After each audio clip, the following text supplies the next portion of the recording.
Oi, turma. Do livro Quem Ama Educa e Samitiba, parte 1, Educação como vive a família hoje, capítulo 5, Gente gosta de gente. Hoje nós chegamos no tema velhice, crepúsculo da vida.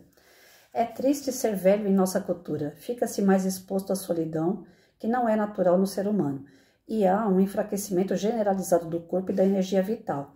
O que alivia o sofrimento é a sensação de ainda ser útil, e em especial amado e acolhido por seus descendentes. Portanto, outra vez a força relacional suaviza as dores de uma etapa. Seus filhos já estão maduros e seus netos estão graúdos, todos em condições de ajudá-lo. Os velhos já não interferem tanto na educação das crianças e dos jovens, recebem cuidados dos filhos maduros e são os netos adolescentes ou adultos que vão visitá-los para lhes levar o entusiasmo e as novidades juvenis. Quando lúcidos, os velhos são mais contadores de casos, de lembranças de como tudo era no tempo de sua juventude, transmitindo aos netos experiência de vida, tradição familiar e social. Quando está para morrer, lúcido, o ser humano costuma dizer que vai se encontrar com quem já morreu.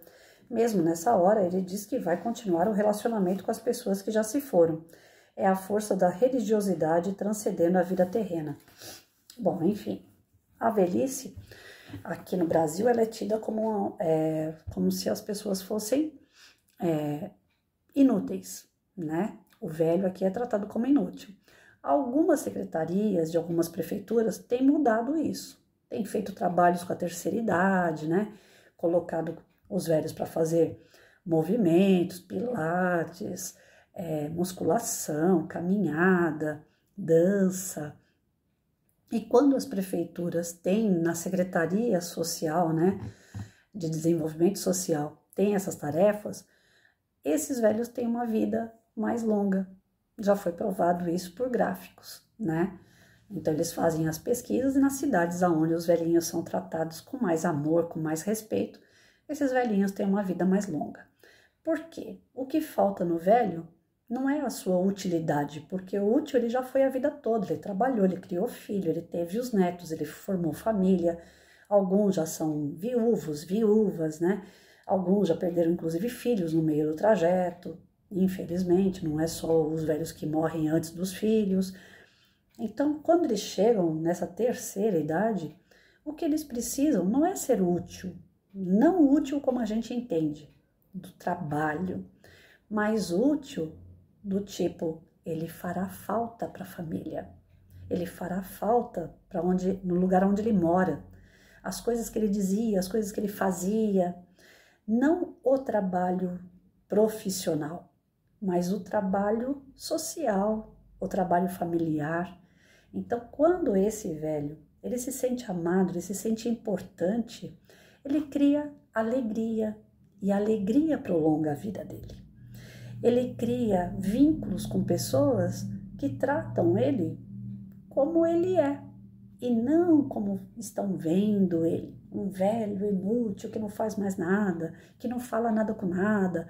Não, se as pessoas tratarem os idosos, né, como eles sempre foram tratados, né, sempre com respeito, sempre com admiração pelo que eles fizeram ou eles fazem, eles se envaidecem, eles têm uma autoestima no lugar. Quantas idosas hoje não ficam frequentando aí institutos de beleza para esticar um pouquinho mais o rosto, passa, né, maquiagem, coloca roupas. Eu não estou dizendo que tem que ser uma cocota aí de 60 anos usando roupa de 20, mas elas usam roupas não de terceira idade para quarta idade, né? Que a gente lembra lá das nossas avós no passado com aqueles vestidos de Maria Mijona, né? Hoje não. As velhinhas estão se cuidando, né? Tem umas que eu vejo, toda vez que eu vou para academia, né? Eu passo pela praça daqui no centro de Itaquá, no Jardim Odete, e eu vejo elas fazendo exercício lá. Nossa, mas elas dão de 10 não, de 1000 a 10 para mim, vai. Elas fazem muito exercício, elas brincam, elas dão risada, mais do que eu, mas muito mais do que eu. As perninhas firmes, eu olho para minhas pernas murchas assim, eu falo, meu Deus do céu, que barato essas velhinhas, né, brincando logo cedo, 8 horas da manhã, não tem tempo ruim, né? E se você conversar com uma delas, você vai ver que elas têm uma alma de criança. Elas brincam com você como se elas fossem criança. A alegria delas está estampada no rosto. Agora, se você pegar uma senhora que fica dentro de casa, presa dentro de casa, que ninguém vai visitar, que ninguém vai tomar um café com ela, que ela não faz exercício, que ela só fica na frente de uma televisão, ela vai se tornar uma pessoa amarga, ela vai se tornar uma pessoa triste, vazia, e ela vai se jogando até que acaba morrendo, né? Então, eu fiz um trabalho em abrigo de idosos, onde eu levava minhas crianças para poder dançar, cantar, né? Não ia para ficar ouvindo as histórias deles, mas eu ia para levar alegria. E muitos deles, quando eu chegava, né, com o ônibus escolar, eles já ficavam enfileiradinho na frente, né, do abrigo. Aí eles já falavam, professora, a gente já sabia que a senhora estava chegando, a gente não via a hora de ver essa molecada, né? Então, o sorriso estampado, assim. E a enfermeira mesmo falava, Patrícia, só quando vem pessoas visitar que eles ficam desse jeito.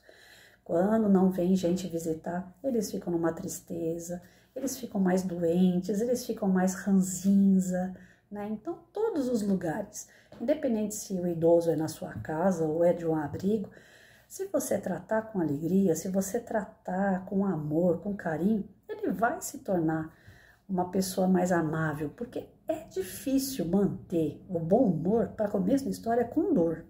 O idoso ele tem muita dor. Já começa por aí, dor física. Alguns têm a dor moral, porque vem aquelas coisas, né, na cabeça, eu podia ter feito isso, eu podia ter feito aquilo, e hoje tal pessoa podia estar comigo, eu briguei com não sei quem, eu queria falar com, mas eu não vou. Então eles ficam com aqueles conflitos da idade, né?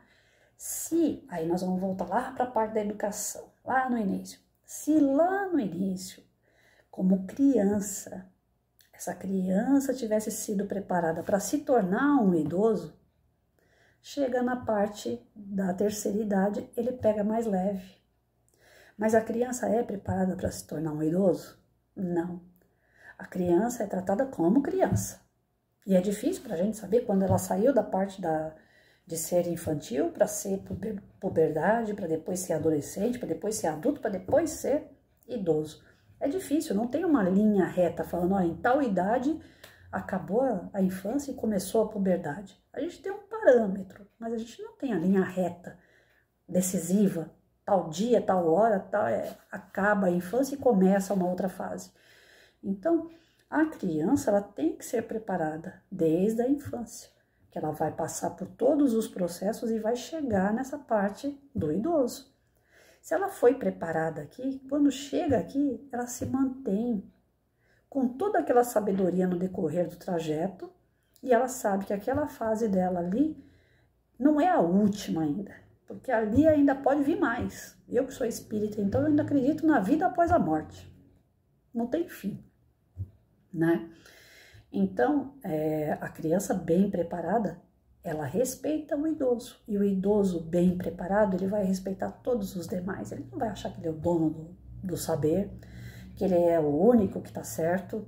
Ele não vai ser arrogante, ele não vai ser tão chato, porque ele passou por todas as fases com conhecimento de todas as fases. Os meus alunos, quando iam para abrigo, eu tinha que brigar com eles para tirar eles de dentro do abrigo e colocar dentro do ônibus e levar embora. Eles adoravam ficar no meio dos idosos. Então, são crianças que eu sei que hoje, sendo já adultos, e logo vão chegar nessa fase, na fase da terceira idade, né?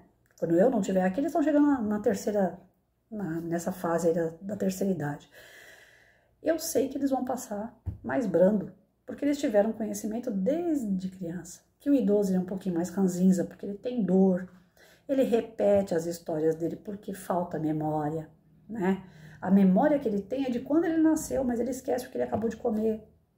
Então, o idoso ele passa por alguns problemas no físico que afetam também o psicológico. E a gente vai chegar lá, né? Nós, cinquentão, nós vamos chegar lá. Nós estamos com o pezinho lá. A criançada vai chegar lá. É um processo que a gente vai passando, né? E quando a gente tem essa consciência, eu falava muito pros idosos, eu falava assim, eu tô aqui fazendo trabalho com vocês porque eu tô preparando meu cantinho aqui, viu? Logo, logo eu tô aqui. Se vai acontecer ou não, não sei, mas a gente se prepara, né? Pode ser que um dia eu tenha que parar dentro de um abrigo de idosos. Se não tiver ninguém para cuidar e eu não tiver condições de me cuidar sozinho, pode ser. Então, o futuro a gente não sabe. Na verdade, a gente tem que se preparar para tudo, né? O que segura a vida de um idoso, então? O que segura ele viver bem? Conhecimento, desde a tenridade. Você já educa o seu filho para entender todos os processos, inclusive quando você se tornar um idoso ou ele se tornar um idoso, ele precisa entender esse processo para ele saber passar pelo processo. Fé. O idoso precisa ter muita fé. Ele tem que ter fé na vida, ele tem que ter fé em Deus, ele tem que acreditar, porque senão ele se desmotiva e se joga. Ele tem que se cuidar, para ele sentir menos dor, para ele se sentir menos rejeitado, para ele se sentir mais vivo, para ele se sentir em destaque nas habilidades que ele ainda possui, se sentir com autoestima. Essas coisas seguram a vida do idoso, prolonga a vida dele. Agora, o sistema contrário quebra. Se o idoso ficar muito tempo sozinho, se ele ficar achando que ele não serve para mais nada, se ele não se cuida fisicamente nem mentalmente, se ele não tem uma fé, ele se joga numa cama, na frente de uma televisão e quando você menos espera ele já está ali, morto. Então, prepare o filho que vocês têm, prepare o aluno que vocês têm para que ele entenda todo esse processo, para que ele possa respeitar o idoso e para que ele possa se transformar num idoso com saúde, com consciência, para que ele saiba viver bem, tanto como quem é, como ele, que um dia vai vir ser, né? Então é isso. A velhice não é o fim. A velhice é o melhor momento. Por isso que fala melhor idade. Você já não tem mais filho para criar, você já não tem obrigação de trabalhar e bater cartão, você já não tem mais responsabilidade de ter que ficar varrendo casa, limpando casa, porque o marido vai chegar, né? Se o marido tá ali, se os dois estão vivos, os dois limpam quando quer, a hora que quer, porque não tem mais pressa para nada, acabou. Por isso que falam que é a melhor idade. Porque realmente é o momento de se cuidar. A velhice é o momento de você se dedicar a ser o bom avô, a boa avó, não aqueles que, você vai sair, meu filho? Pode deixar o netinho aqui comigo. É uma alegria ter criança em volta quando se é idoso, lógico que é. Mas tem avós e avós que acabam assumindo isso como se fosse pai e mãe. Aí, pelo amor de Deus, né, gente? Viveu a vida toda para ser escravo de novo, para estar ali de novo, batendo cartão, de ter que dar mamadeira, de ter que dar comida, de ter que limpar, de ter que cuidar. Isso aí é obrigação do filho, não é obrigação de avô e avó. Minha mãe sempre falava, né? A avó é para estragar, no bom sentido, né? A avó é para fazer bolo, é para fazer doce, não é para ficar cuidando do filho dos outros, não. Vocês já criaram seus filhos. Aqueles que são idosos vão cuidar da própria vida, vão viver a melhor idade, né? Vão viver bem, vão viajar, vão dançar, se puder dançar, vão ouvir música, vão ver teatro, vão ao cinema, vão passear no shopping, tomar um sorvete na praça, mas a velhice é feita para isso, para você poder amenizar um pouco aquele impacto da vida inteira de trabalhar, né? De ter compromissos, de ter responsabilidades com tudo e com todos. Agora a responsabilidade do idoso é só com ele mesmo, né? De se cuidar. E o pequeno, a criança, já deve saber disso desde a tenridade, para saber respeitar o idoso lá na frente, para saber se respeitar quando ele se tornar um idoso.